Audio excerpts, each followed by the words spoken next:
Bonsoir et bienvenue dans l'info de ce lundi 28 novembre. Tout de suite, le sommaire en images.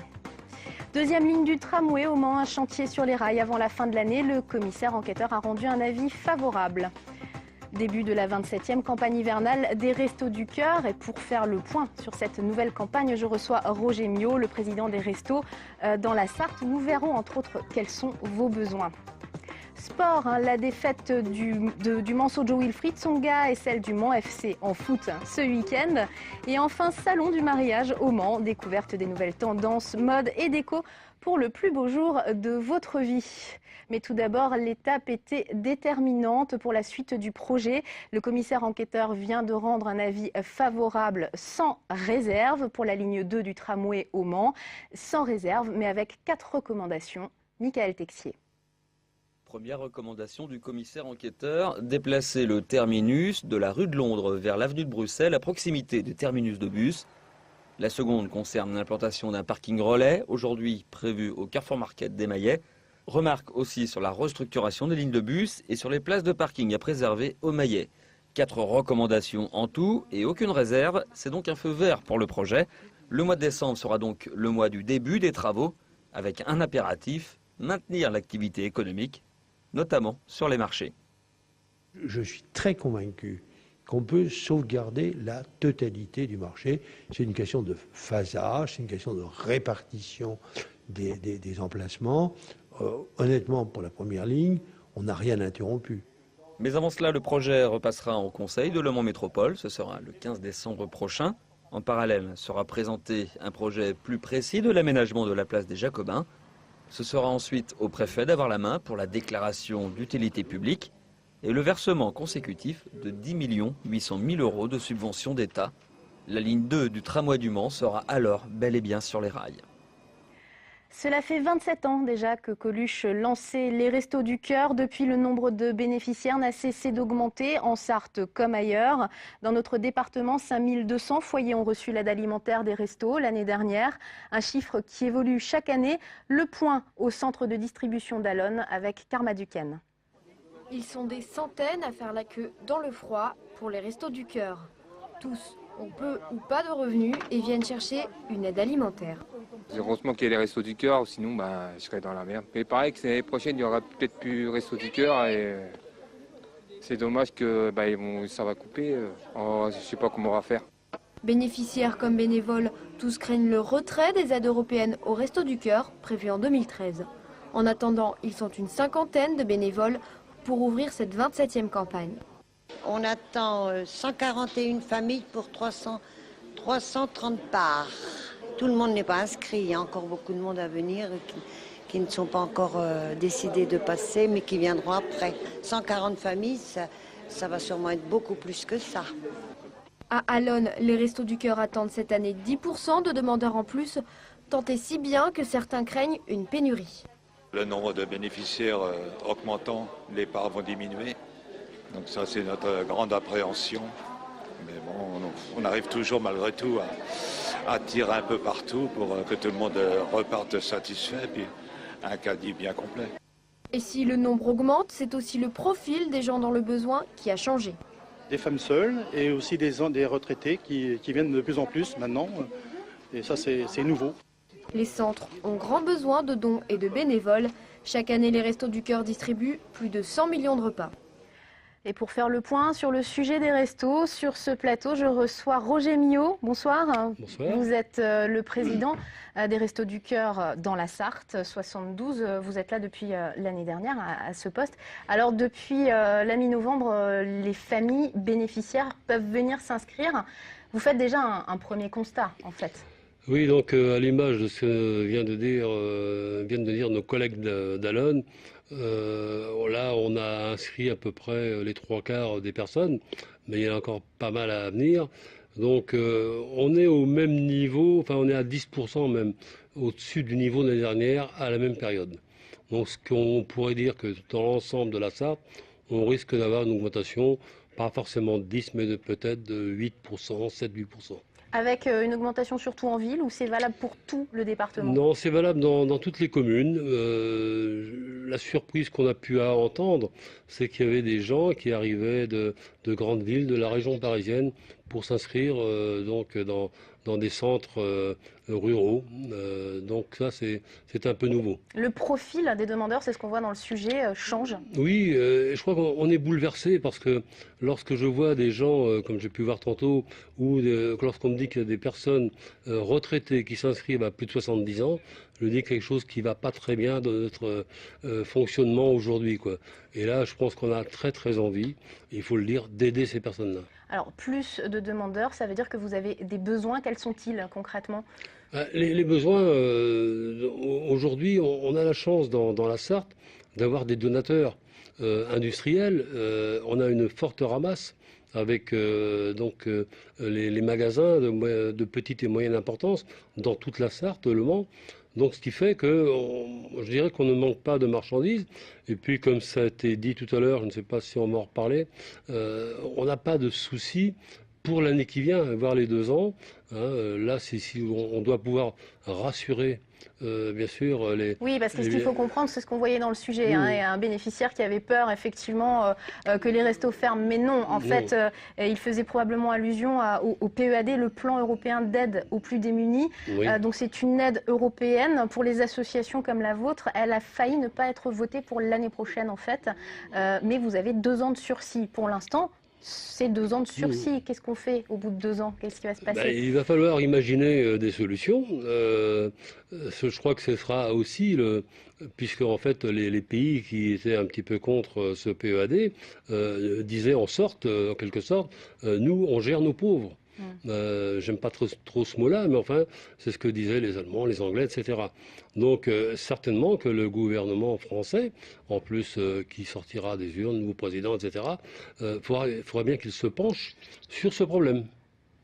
Qui est un vrai problème, oui, vous parce voyez que au quotidien. Le nombre de personnes accueillies, bénéficiaires, va augmenter. Il ne faut pas se faire non plus d'illusions. Qu'est-ce qu'on peut imaginer alors d'ici les prochaines années? Il va falloir réduire le panier que vous allez distribuer, tout simplement? Si on doit avoir moins de denrées, mais encore une fois, mais il ne faut pas être égoïste, on n'est pas seul sur la Sarthe, mais ce qu'on a besoin aussi, c'est surtout des protides.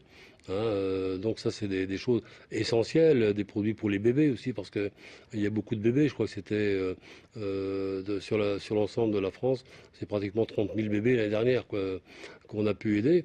Donc on a besoin de tous ces produits-là, mais on aura toujours bien sûr des produits grâce à nos donateurs.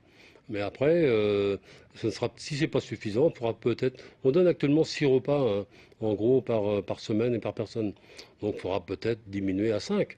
Mais en aucun cas, les restos ils ne vont pas disparaître, c'est pas possible. Ils ne vont pas disparaître. Une dernière question, vous avez besoin de bénévoles, on le sait, il y en a plus de 600 en Sarthe. Mais quel est le profil des bénévoles concrètement dont vous avez besoin aujourd'hui? Je dirais qu'on a besoin d'hommes, parce qu'il y a des cartons à soulever et nos femmes qui sont très très gentilles ont un peu plus de mal. Donc on aurait besoin d'hommes, que ce soit donc dans les centres, que ce soit également donc à Coulède, un trottoir de siège, des magasiniers. Parce c'est bien de distribuer, mais il faut préparer en amont. Donc on a vraiment besoin des chauffeurs aussi, éventuellement. Pour l'instant, c'est complet, mais il y a des absences, tout ça. Donc tous les gens qui veulent venir chez nous sont les bienvenus, on les accueille avec plaisir. Merci beaucoup Roger Millot. Et je rappelle ce site internet sur lequel vous pouvez trouver toutes les informations concrètes sur les différents centres de distribution. Le ramassage également en Sarthe, c'est restoducoeur.org et vous cliquez simplement sur le département 72, notre département. Merci encore. Et merci de m'avoir invité. Il est temps d'ouvrir comme lundi une page sport à présent et de revenir sur les résultats du week-end. Au Masters de Londres, le manceau suisse Jo-Wilfried Tsonga joue une belle finale mais rate le coche. Tout comme le Mans FC battu par Lens. Le MSB pour sa part a déroulé face à Poitiers. Explications et commentaires de Yannick Morfin et Amoun Chamsoudine. 10 ans après Sébastien Grosjean, Jo-Wilfried Tsonga est le 2e Français à atteindre la finale du Masters. Face à lui, le Manceau retrouve le Suisse Roger Federer pour leur 3e confrontation dominicale successive. Et comme lors des 2 premières, le verdict final est le même. Tsonga s'incline, une défaite en 3-7, 6-3, 6-7, 6-3 en 2h18 de jeu. En Ligue 2, le Mans FC avait l'occasion de s'éloigner sensiblement de la zone rouge des relégables en cas de victoire samedi face à Lens. Les nordistes, sauvés par leur transversale en première période, inscrivent hélas le but de la victoire à la 56e minute de jeu grâce à Paulet. Après cette 4e défaite à domicile de la saison, les Manceaux restent 18e au classement. Leur réaction était attendue après leur non-match mardi en Eurocup. Les hommes de Gigi Jackson ont fait le travail samedi soir face à Poitiers. Les Manceaux se sont imposés 106 à 95. Ils restent 3e au classement. Ce mardi, ils affrontent Vilnius en Eurocup. Défaite hélas interdite à Antares. Et retrouvez toute l'info sportive du week-end en détail dans Prolongation à partir de 19 h pour la première diffusion.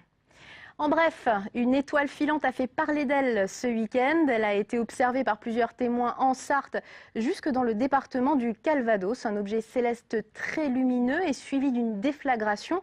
D'après les nombreux témoins qui l'ont vue, elle aurait donc touché le sol. Et encore plus rare, samedi à 4h54, elle a même été filmée, comme on peut le voir sur ces images du site de notre confrère Le Maine Livre. Filmé probablement par une caméra de vidéosurveillance. D'après le vice-président du club à des années-lumière de Saint-Ouen-en-Belin, joint par téléphone cet après-midi, il s'agirait d'une météorite ou de débris de satellite. Avis donc aux chasseurs de météorites. Après les étoiles filantes, parlons amour et mariage à présent. Une institution qui fonctionne toujours autant. Cette année, rien qu'au Mans, 383 noces ont été célébrées.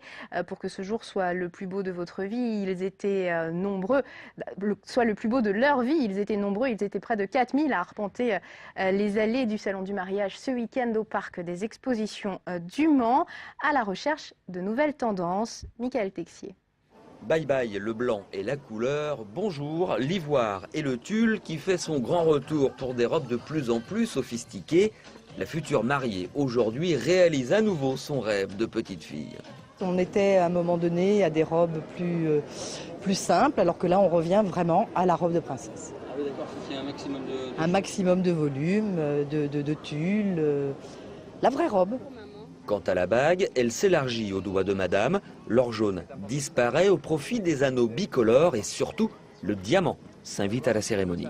L'augmentation de cours de l'or fait que les personnes vont plus s'orienter vers l'alliance agrémentée diamant ou alors, si ce n'est directement l'alliance diamant demi-tour ou tour complet. Ouais. La dragée, classique parmi les classiques, se réinvente avec 1000 couleurs. Quant au dessert, il succombe lui aussi aux sirènes de la mode. Les macarons, ça sera plus au moment du dessert ou alors au moment du café, où là on les présente sous forme de pyramide. Et est-ce que ça remplace une pièce montée Ça peut remplacer tout à fait une pièce montée de choux en fait traditionnelle. Et ça se fait de plus en plus. Le mariage, c'est se faire plaisir et parfois en mettre plein la vue aux invités, mais seules les fleurs échappent à cette tendance. On va travailler davantage avec 3 variétés de fleurs, par exemple amaryllis, gypsophile, on va agrémenter, ou que de bouquets de roses également. Hein. C'est plus au mélange de toutes fleurs en fait. Sobriété. Et quels que soient les choix de chacun, la tendance est surtout que le mariage fonctionne. 2012, sans doute plus qu'une autre année, c'est que les couples superstitieux s'imaginent peu s'unir pour la vie sous les auspices de l'année 2013. Et enfin, une idée sortie pour clore ce journal, du théâtre avec L'Inattendu, une pièce de Fabrice Melchior. Dans la région des Marécages, en Louisiane, une femme évoque son amant disparu. Elle ne veut pas croire en sa disparition et s'accroche à l'espoir de son retour. La pièce est un monologue en 8 tableaux avec guitare et batterie, un texte touchant et sensible sur l'absence. À découvrir mardi et mercredi soir, 20h30, au théâtre Paul Scarron du Mans. Le tarif, c'est 7 € pour tous. Voilà, ce journal est à présent terminé. Merci de l'avoir suivi. Je vous souhaite de très bons moments sur notre antenne.